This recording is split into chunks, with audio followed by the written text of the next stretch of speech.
మహబూబాబాద్ జిల్లాలో యూరియా కోసం అన్నదాతలు అరిగోసపడుతున్నారు. అర్ధరాత్రి చంటి బిడ్డలను సైతం వదిలేసి ఆధార్ కార్డులతో చిమ్మ చీకట్లో నిద్రలేని రాత్రులు గడుపుతున్నారు. కొత్తగూడ మండలం పోగుళ్లపల్లి పిఎస్ఈఎస్ సెంటర్కు 800 బస్తాల యూరియా లోడ్ రావడంతో రైతులు పెద్ద ఎత్తున తరలివచ్చారు. అర్ధరాత్రి 12 గంటల నుంచి యూరియా కోసం క్యూ లైన్లో నిల్చున్నారు.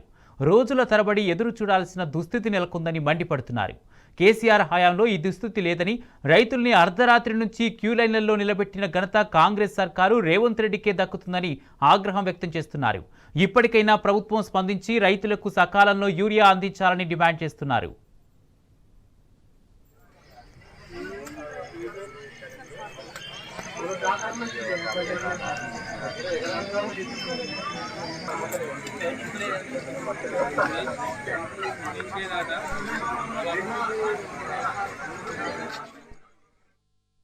తొమ్మిది ఎకరాలు మా శిలక మొత్తం పోయినాయి. మొత్తం ఏం వస్తలేదు. ఒకటే కట్ట ఇస్తాను, పిండి కట్టలు. పిల్లని ఎత్తుకొని వచ్చిన ఒకటింటికి పత్తి పోయింది, వరి పోయింది, పొలం శిలక పోయింది, పత్తి మొక్కజొన్న శిలక అన్ని పోయినాయి. చిన్న పాప ఎత్తుకొని వచ్చిన ఒకటే బస్తా ఇస్తా అంటారు. నిద్ర లేదు, ఏం లేదు. వారం రోజు కాదు తిరుగుతున్నాం కానీ బస్తా దొరకలేదు. పిండి కట్ట ఇస్తలేరు అన్నీ వచ్చిన ఒకటింటికి వచ్చిన రోజు తిరుగుతున్నా, వస్తలేదు అసలే. తిరిగి చిన్న పాపని ఎత్తుకొని వస్తున్నా, ఒకటింటికి వస్తున్నా, ఒకటే బస్తా ఇస్తాడు, ఏమి ఇస్తలేరు సరిగా. ఈ చీకట్లో తిరుగుతున్నాం, ఊరియా బస్తా అంతలేవు, పొలాలు పోతున్నాయి. మనం దూనేడు పెట్టుబడి అనలేని కష్టం అయితే సానానే చేసినాం. మరి కిరాయి గిట్ట అని తెలుస్తున్నాయి. మేము నాగలతో దున్నిచ్చినాం, కిరాయి నాగలతో పంట పంటలేవు, ఊరియా బస్తాలు అంతలేవు. ఈ తెల్లనగా మేము ముస్లిం నాది, ఈ తెల్లనగా నడవాలంటే ఇక మా నిద్ర లేదు, ఏం లేదు అని 60 సంవత్సరాల మనిషి ఇంత తిప్పులు ఎందుకు సారు? మంచిగా మాకు పిండి బస్సాలు మాత్రం రావాలి, మాకు పిండి బస్సాలు కావాలి. ఆడికి 10 రోజులు వచ్చి ఇక్కడనే ఉన్నాం సార్. ఒక్క పిండి కట్టదు ఒక్కలే మాకి. పోయిన సోమవారం వచ్చిన ఈయనే ఉన్నాం. బస్సులు లేవు, మా రోడ్డు మంచిగా లేకొచ్చినాం, ఇక్కడనే ఉన్నాం. మాకు బండి లేదు, ఏది లేదు సారు. వచ్చినాం, ఇక్కడనే ఉన్నాం. 2 గంటలకు లేచి వచ్చినాం. లేకపోతే ఈ లైన్ చూడు, పరిస్థితి చాలా దారుణంగా ఉంది. పిండి బస్తాల కాడ ఈ రైతులకు ఇంత ఇబ్బంది అయితే మీ పంటలు ఎట్లా బండి ఇవ్వాలి? ఇప్పుడు 2వ పిండి లేదు, 3వ పిండి లేదు. ఇంత ఇబ్బందులు పడుకుంటూ వస్తాను. కాబట్టి ఈ గవర్నమెంట్ మా రైతుల మీద కొంచెం కనికరించి సరైన సమయానికి పిండి బత్తాలు ఎరువులు మాకు సరఫరా చేస్తే, పిండి బత్తాలు లేనప్పుడు రైతు ఏం పండిస్తాడు? పెట్టిన పెట్టుబడి ఉన్నది లేని అంతా లాస్ అవుతాను. పిండి బత్తతోనే మాకు లాభం. అందుకనే గవర్నమెంట్ మా మీద, రైతుల మీద స్పందించి సరైన సమయానికి పిండి సరఫరా చేస్తే చాలా సౌకర్యం కలుగుతుందని మా అభిప్రాయం. పిండికి బస్తాల కోసం 3 రోజులు వస్తుంది. తెల్లందానికి 11 గంటలకు వచ్చి పండుకున్నా కూడా బస్తాలు దొరకటం లేదు.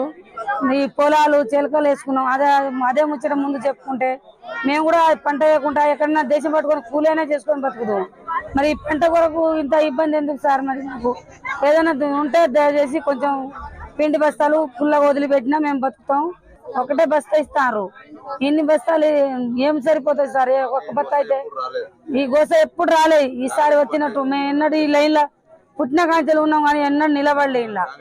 ఇలా కాంగ్రెస్ పార్టీ వచ్చింది, ఇట్లా ఎందుకు ఇబ్బంది పడుతున్నాం సార్? వారం రోజుల నుంచి తిరుగుతున్నాం. ఊరియా బస్తాలు లేవు, ఏం లేదు. ఫస్ట్ నుంచి కూడా ఒక్క బస్తా కూడా తీసుకోపోలే.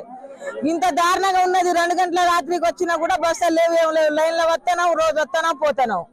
ఈ వర్షంలో పిల్లల్ని జల్లల్ని వదిలిపెట్టి వీడికి ధర్నా చేసినట్టు అవుతుంది మాకు. ఈ రేవంత్ రెడ్డి వచ్చి ఏం సహకారం చేసిండు, ఏమి ఇచ్చిండు, ఏం బాగుపడ్డాడు మనుషులకు? మొక్కజొన్న పేరు అట్నే పోయింది, వరి అట్నే పోయినాయి, అన్ని ఎట్నే పోతున్నాయి. మరి ఇస్తాడు అయ్యాడా మాకు? ఇంతకన్నా ధర్నంగా చేస్తే ఎట్లా బతుకుతారు, ఎట్లా చేస్తారు, ఏం చేస్తారు? చేసేటోళ్ళకు కేసీఆర్ ఉండగా కానీ ఆయనకు తీసేసిర్రు. ఇక మేము ఎట్లా బతకాలి? వచ్చినాం. అయ్యో మా పొలాలు ఎండిపోయినాయి, పెట్టుబడులు పెట్టి ఆగంగా 3 గంటల రాత్రి తెచ్చి ముసలి వచ్చిన సారు. ఒక్క బత్తల కొరకు మొన్న వచ్చిన ఉరికినాం, ఇవాళ వచ్చినాం. ఇప్పటికి వారం రోజులు తిరుగుతున్నాం, ఒక్క బస్తా కూడా వస్తలేదు. మాకు ఇష్టం వచ్చినట్టు తిడతాను. ఈ ఆధార్ కార్డు ఇస్తే ఆధార్ కార్డు పారేస్తాను. లైన్లో నిలబడితే లైన్లో నెట్టుకుంటా ఉన్నారు. ఇప్పటి వరకు మాకు ఒక్క బస్తా కూడా రాలే. ఇప్పుడు వారం అయింది మేము వచ్చి నిలబడి. ఇప్పుడు 12 గంటల రాత్రికి వచ్చి ఇక్కడ నిలబడ్డాం. మొక్కజొన్న వేసుకొని గిన్నె రోజులు అయితే ఉండే. మరి ఊరియా లేదా? మరి వాళ్ళు చెట్లను తినరా, వీళ్ళు ఇయ్యలే. మరి వేసిన పంట అంతా మళ్ళీ ఎట్లా పడతారు మరి షేట్కు డబ్బులు మొక్కజొన్న చేనులకు ఇప్పుడు అదనం బట్టి ఎందుకు వాళ్ళు ఇచ్చేందుకు ఇయ్యకెందుకు. ఓటాయి నుంచి వచ్చినాం, ఒక్కటింటికి వచ్చినాం, రోజు 20 రోజుల కాంచెలు తిరుగుతున్నాను, ఒక పిండి బస్తాలు వస్తలేవు మాకు. మరి ఎంత ఎర్రగా అయింది, మొక్కజొన్న కూడా ఎర్రగా అయింది. ఎండలా సస్తున్నాం, ఎండలా వానలా ఇక్కడ పండుకొని సస్తున్నాం మేము. ప్రభుత్వం ఏం చేసిందన్న బాగా వాన పడతా అంటే ఈ కింద పడుకొని ఉంటున్నాం 20 రోజులు, కానీ ఒక బస్త కూడా దొరకలేదు మాకు, అసలుకే దొరకలేదు. మాకు పొలంలో పిండి లేదు సార్. ఈ రాత్రి మాకు తిప్పలు, మా కొడుకులు ఇంటికాడ లేరు, హైదరాబాద్ లో బతుకుతాండ్రు. ఇప్పుడు మా పిండి లేదు.